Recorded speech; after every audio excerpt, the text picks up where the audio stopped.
Ladies and gentlemen, welcome. On today's video, I'm gonna be showing you guys the game that pushed me to the 1600 elo. So basically, I've been fighting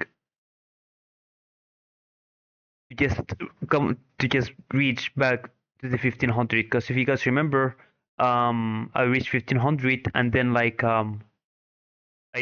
I dropped all the way to 1300, and it was really rough for me. I grinded and I grinded and I grinded, and I felt like I plateaued on the 1400, and I was feeling really bad. And I took a break, and I came back, and the break actually helped me a lot, and it brought me back to the 1500. Yes, so great news. Right now, your boy is a 1600 elo player on chess.com Rapid, and this game was actually really interesting, and it will teach you guys a lot, hopefully. And I'm gonna be explaining it to you guys as um, as much as I can.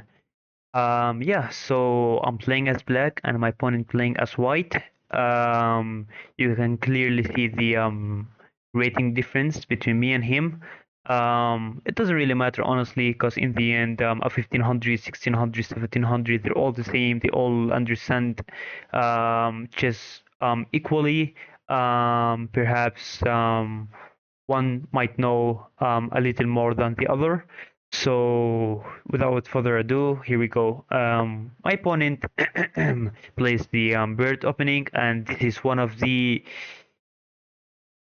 worst opening anyone could play unless if you are a grandmaster or international master, basically. This opening, if you are someone who's below 1500, 1600, play like below anything, you should not play this. This is so bad, it weakens the king diagonal, and if you don't know what to do, if you don't know the theory, if you don't know how to play the bird opening, there's a high chance that you're gonna lose. So obviously, I had to lock in because I hit this opening, and I immediately go for the French opening. So my opponent is playing knight f3, and here I am committing to the French opening with d5. My opponent clearly shows he understands the bird's opening, and he's immediately trying to fianchetto his bishop to castle his king. And we're both playing perfectly so far, developing pieces. And the one bad thing about the French opening, if you want to try it, is just how passive is this bishop's gonna be. This bishop got no diagonals. This diagonal is basically useless. It does nothing. This bishop is basically trapped and will not play in most of the game. The contribution of the bishop will probably be at the end game. And if you have the chance to trade the bishop for a knight or another bishop, you should immediately do it because this bishop will not be participating. So here I am preventing the knight from joining in, and it is a really nice move. I really like it. I feel like I'm a lot safer with a6. My opponent is also playing really safe. He's playing a3 to prevent any piece from joining in on b4.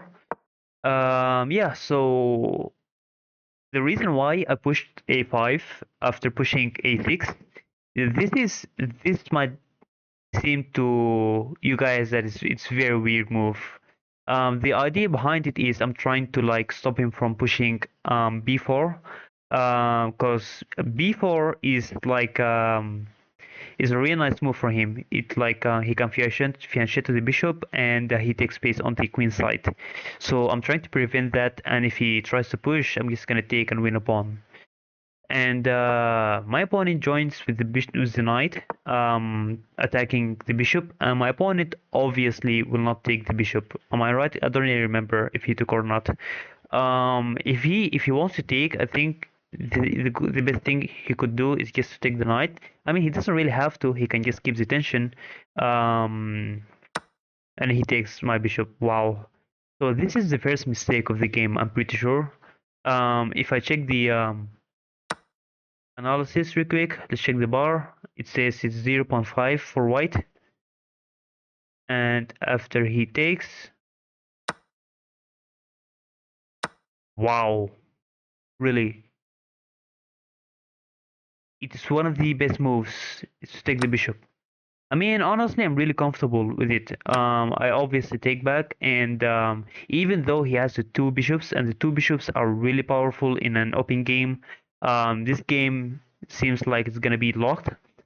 And my goal is my end goal is to lock the position as much as I can, or trade one of my knights for one of his bishops.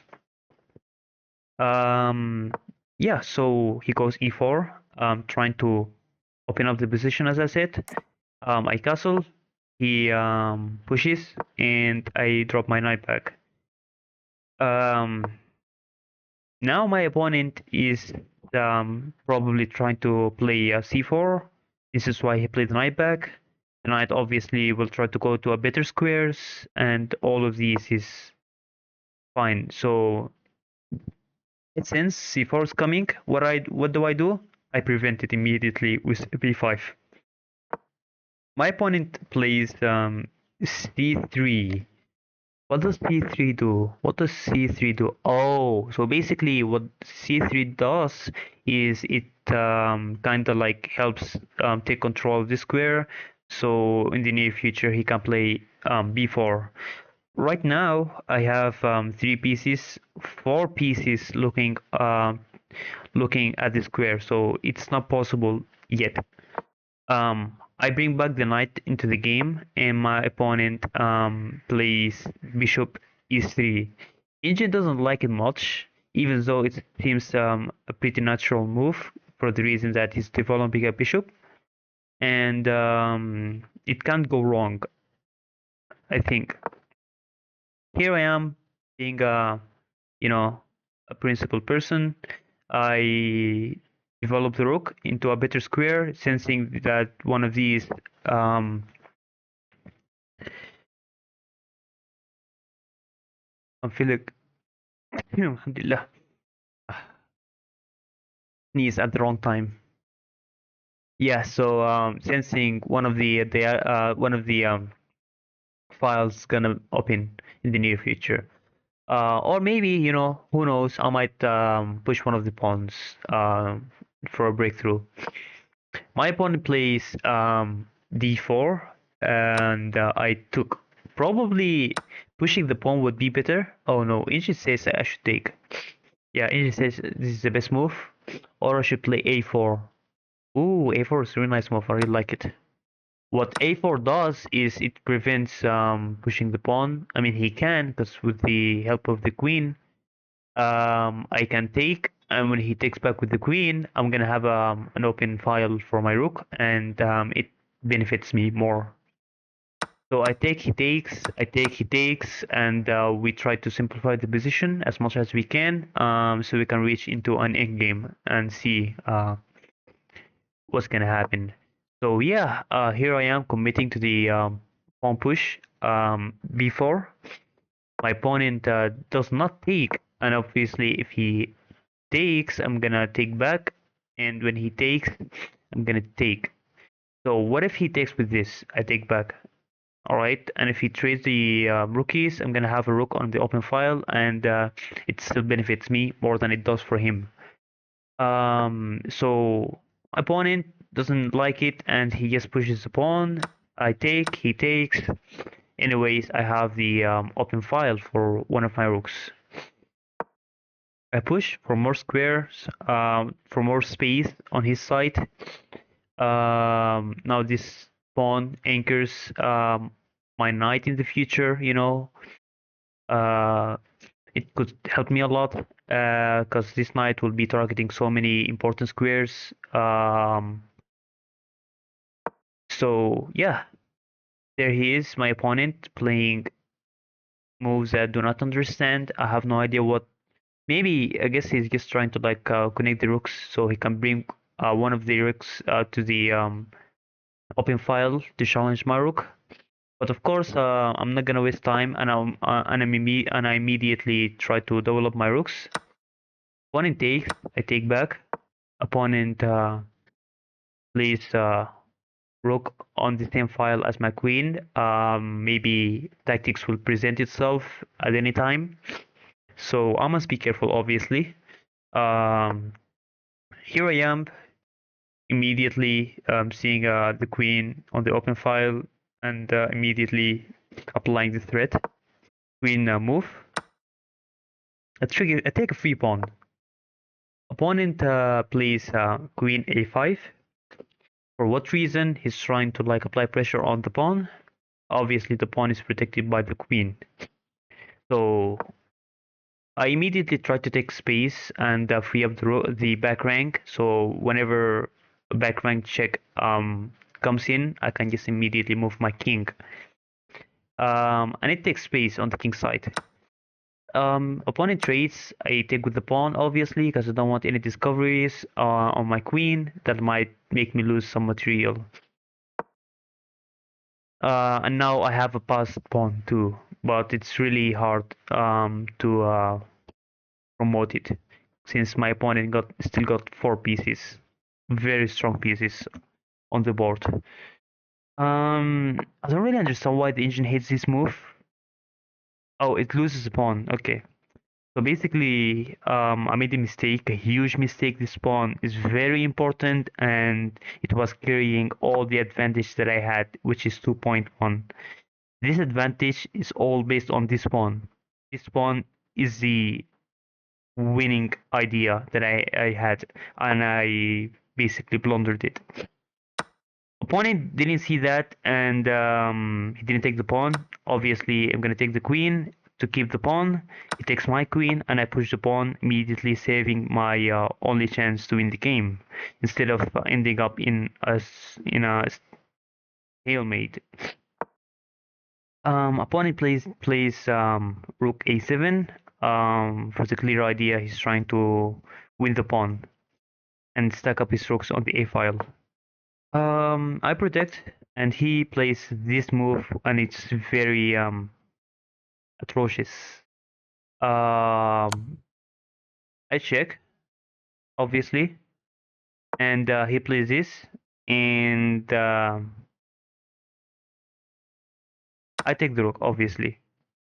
I take the rook, because the rook worth more than a bishop. And here, as you guys can see, this pawn is the winning piece on the board, and this is the most important piece right now that I have. This is why the bar says it's 7.6 advantage for me. He takes, and I immediately put the rook on the second rank. So basically, if you guys are a new player and um, you don't know what to do in an endgame, always try to put a rook in the second rank, because right now his king is trapped. His king is basically cannot come into the game, while my king is completely free to join in the attack or the promotion of the pawn. So my king is free, his king is trapped. Never forget, rook in the second rank is the best thing you could have. Opponent immediately tries to protect the square for the promotion, and it's very logical. Anyways, I go for pawn to a2. The idea is obviously check, and he must take because he's forced, or it's gonna be mate, and I'm just gonna mate him. Um, Opponent does this. I have no idea. I guess he just gave up. Check, takes, mate. And yes, ladies and gentlemen, this is how I reached 1600 elo Honestly, how I feel about it, I'm feeling really happy, and it's been a tough journey. I've I've been playing chess.com since last year, and